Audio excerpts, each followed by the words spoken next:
Hello everybody, I'm going to be recording a new video today. I'm technically going to have two since I wanted to split them up and didn't want to put them together. I don't want to waste a good title or a good video cover or something like that. And at that point I kind of just I don't know how to edit technically where I can actually show what I looked at beforehand, but in that little short, I got my hair cut. It does not look the finest, but I guess I had to get it. I am graduating next week, and that's basically it. Yeah. So we're gonna go with the main video. I'm gonna go wear this hat since my hair is short again, and that's one of my big flaws. I really can't have short hair. I look weird. It's easier to take showers, but at this point, I'm not more of a looker. I'm more of a cleaner. But yeah, let's go to our main topic. So this is the rise and fall of the Galil in Call of Duty. So the Galil basically almost made his first appearance in Modern Warfare 1, which took place in what actually released in 2007. Which it would have actually been a rifle, which is pretty obvious. I don't know if it had 35 rounds or 32 or 30 or something like that. But yeah, I was almost in that game. World War couldn't have it since it's World War II. Modern Warfare 2 did not actually plan to have it. And Black Ops 1 is where it first appeared. It had 35 rounds, could have 50 with extended mag, which is really unique for a gun in that game. And the funniest thing, I think it's actually the best rifle in the game. I actually tried playing online. I got the FAMAS and the Galil. I got the FAMAS, but I guess either it's my connection, the host, or maybe the gun itself. You literally shoot 5 times and they just stand there. People tell me the FAMAS is good. I think that might be more nostalgia because I'm actually using it and it's terrible. Modern day, it just sucks. But enough about the FAMAS. Let's go to the Galil. The Galil actually had pretty good iron sights with a little crane and a ring in the middle. I mean, like this. I can't exactly do it. My hands aren't exactly that descriptive. But yeah, it had really good iron sights, low recoil, high damage. I think it might actually have higher recoil in Black Ops 1. And yeah, it's pretty good. It has the highest ammo capacity of all the rifles, making it, never mind, G11's got a little higher, but without state of master, who cares? Yeah, the G11's actually a really good gun, high damage, really good.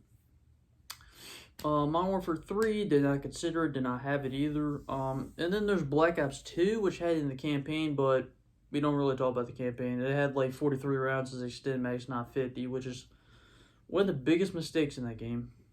I think most of the campaign weapons of BO2 actually, they had potential, but due to the Treyarch's stupid ideology of going, well, instead of making the extended mags 1.5, let's make it 1.4 or 1.25, that's what I'm thinking. And then there's Call of Duty Ghosts, which didn't have it. Advanced Warfare didn't have it. And then Black Ops 3. Black Ops 3, this one, they brought back the Galil, but as supply drop weapon. I heard it was extremely rare, but the first time I did my supply drop opening, I literally got it, which is actually pretty funny. I wanted the AN-94, but here we go, I got the Galil. It's a nerfed version from like the Black Ops 1 version. The difference is it actually is a front sight that's a glow sight and not a blank one, which is different, but its model's mostly the same, if not like retextured to be higher graphics. But yeah, it has 35 rounds, 15 is extended like usual, and yeah, it's basically a pretty good gun. It's not the best since the A94 beats it. The Peacekeeper definitely beats it. The M16 does, not the FAR. That one's kind of iffy. The MX Grand obviously loses, and I don't know about the other rifles, but I think they're a little better. So, and then we got IW, which or technically Infinite Warfare. It did not have that one. I think there was a rumor that it was going to be a classic weapon, but if you were there in 2017, I technically wasn't. I was there, but I didn't really pay attention to Call of Duty since I really didn't like it. I actually was really not into Call of Duty at that time, but yeah, in 2017 they mentioned there was going to be 10 classic weapons when there's actually only 6. And yeah, and then there's Call of Duty World War II, obvious reasons why it isn't in there, and then BO4. Actually, for this, after World War II, it's going to be in every game. So from Black Ops 4, Cold War, like Modern Warfare 4 and Cold War. So in Black Ops 4, it came back as a free weapon, but it's only playable online. You play offline, the gun isn't there. it was done with a community challenge, which is an interesting way to have a gun unlocked or something like that. We did that with boxing gloves in BO3, but it was a pretty good rifle. It has less recoil than both iterations. It was actually really good with 35 rounds, and the extended mags actually went up to 55, which was pretty much impressive.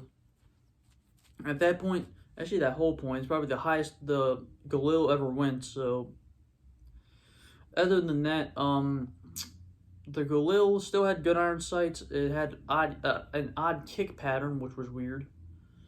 Overall, that was basically the last time the Galil was good. And then there's the next game, which was Modern Warfare 4. In Season 4, there was the Galil Ace, which I actually always wanted to come into Call of Duty.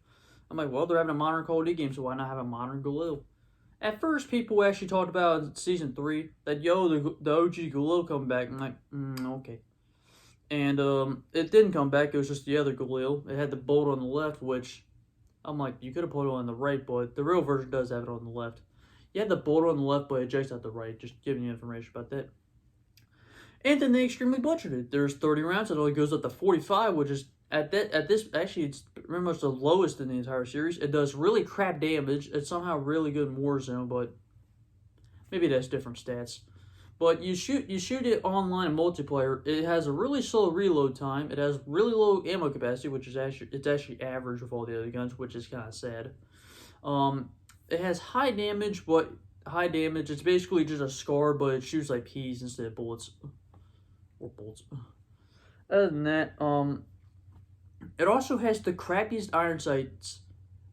Actually, out of all the Galils, it literally has this and then just some in the middle that points inwards. I'm like, you could have had a ring. You could have made the two other points go outwards. You could have just done something different, but nope, they didn't fix it. They didn't care. I'm pretty sure they just shipped it out like that. They're like, let's make the crappiest version of the Galil. And then, yeah, there's a bunch of customization for it, but there was also a 10-round mag, which Gunsmith was there, and it made you a sniper. But other than that, and now we finally go to Cold War, since next year I don't think we're really going to be seeing the Galil at all, since if Modern Warfare 2 Remaster comes out, they're not going to go with that. They're going to try going with guns that were never considered for the original. But they're going to go with, yeah, and then there's Call of Duty 2021, which is a World War II game. I'm actually hyped about that, only because it's World War II. I'm pretty sure the weapon variety is going to be extremely small. I'm just going to be disappointed by that, since if Call of Duty 2021 is going to have like half the weapons Cold War had at launch, I'm not getting it. I would only get the game if the weapon count is above like 35. That's what I'm getting. That's what I'm doing. Like 12 maps, 35 weapons. That's what I'm thinking. I think gun game at launch would be my minimum requirement. Maybe Season 1, but whoever runs Sledgehammer now really doesn't know how. Okay, so back to Cold War. Back to what we were talking about, which was the Galil. The Galil then comes back as the FAR 83. At first, I literally thought they just made up the name. Actually, we're going to get something really funny. So I basically look at the trailer. The iron sights are complete garbage. It looks like a box that crudely cut out in a little crappily made sight. It could have been like this or just square, but nope, it's just round. And square on the bottom, which sucks. And I thought it was going to have 35 rounds, but nope, it had 30. I actually looked it up to see if it was a real gun, and yes, it was. It's literally just an Argentinian copy of it. The FAR 83 is a real gun. Really terrible one. It has a bolt on the left and not the right. But out of every crappy thing in it, with 30 rounds going up to 40 and 50, and it basically being like any other rifle, the funniest thing, it's garbage, but it's a better Krig 6. It has less recoil, so it's basically the ACR of the game. Damage isn't on par. It's more like between 4 and 6 shots to kill. Maybe 3 or 5. It's not the best, but it's really good. And other than that,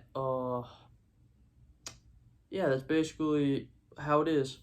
It's basically an ACR. I don't know if they nerfed it with this season's update, which is Season 3 mid-season.